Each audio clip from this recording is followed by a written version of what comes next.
বুঝলে বুঝপাতা, না বুঝলে তেজপাতা। এই কথাটা অনেক আগে থেকেই জানতাম, কিন্তু কথাটার বিশ্লেষণ এখন যেভাবে জেনেছি সেভাবে জানতাম না।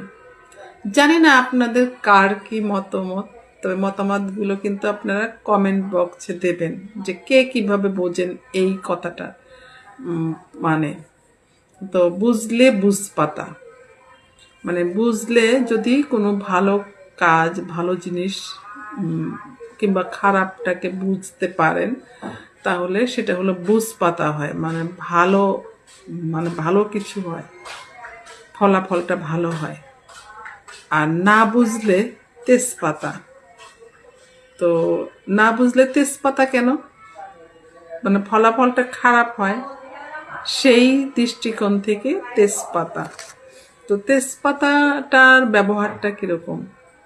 ব্যবহারটা হলো যে আমরা তেজপাতা অতটুকু সময়ই ব্যবহার করি যতটুকু সময় ওর ঘ্রাণটা আমাদের প্রয়োজন খাবারে। যেমন খাবার রান্না করার সময় আমরা তেজপাতাকে কি করি, ওই যে কি তেলে দেই। তেলে দেওয়ার পরে তেজপাতাটাকে কিন্তু খাই না, রান্নার একটা অংশ। যেমন হলুদের গুঁড়া দেন, মরিচের গুঁড়া দেন, আদা বাটা দেন, রসুন বাটা, জিরা বাটা, সবই কিন্তু আমাদের খাওয়া হচ্ছে, কিন্তু তেজপাতাটাকে কিন্তু খাওয়া হচ্ছে না, কিন্তু ওই ঘ্রাণটা নেওয়া হচ্ছে খাবারের মধ্যে স্বাদ বাড়ানোর জন্য। তেজপাতাটা খাওয়ার সময় কি করা হয়, ওটা তুলে ফেলে দেওয়া হয়।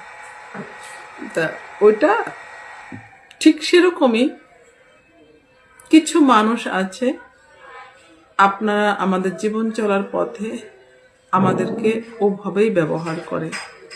সেই ব্যবহার করার বিষয়বস্তুগুলো যদি, সেই বিষয়টা যদি আমরা বুঝতে পেরে আমাদেরকে সংযত করি, আমাদেরকে সতর্ক করি, তাহলে বুঝপাতা হবে। আর সতর্ক যদি না হয় তাহলে বুঝপাতা হবে, তেজপাতা হয়ে যাব।